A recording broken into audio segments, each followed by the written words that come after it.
interesting that you brought up Syria, because you wrote in an opinion editorial back in April entitled, "Obama would do well to remember Rwanda."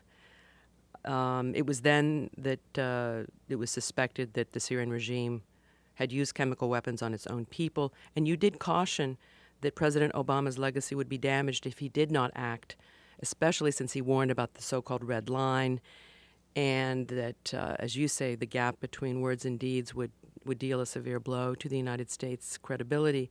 So fast forward today, we have proof now that Assad did use chemical weapons, on top of the fact that he's massacring his own people with conventional means. We know that then President Obama did threaten military strikes. He went to the Congress, though, for approval. We know that they were not in favor.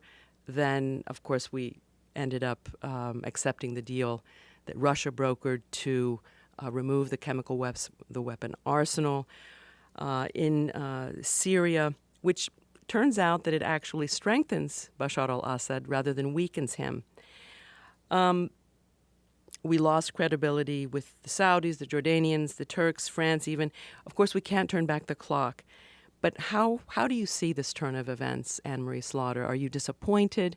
Do you understand that he did what he did, that is Obama? How do you see it? It's, I think the first place we have to say is that because, in many ways, we did not act sooner, we are now in a situation where even people like me who have called for intervention for 2 straight years, more than 2 years, recognize the unbelievable complexity of trying to intervene now. The moderates have been marginalized in many places. You do have groups that are al-Qaeda linked, and even independent of al-Qaeda, who would want to turn Syria into a kind of Islamic state that would be equally devastating to human rights and democracy and liberty, the values that the original opposition was fighting for. So it's a very difficult situation now. Given that, I would have liked to see him use force at the time of the chemical weapons attacks. And, Assad had been using chemical weapons for 6 months. I mean, we really did have to act. Given, though, the fact that really Assad was willing to turn over his chemical arsenal, I think we had to take that deal. Now we're pushing for a diplomatic resolution in Geneva. What I would say is I'm still not sure we're going to get one unless we credibly threaten the use of force again. But I do support the idea that it has to be a political solution. All parties have to be at the table.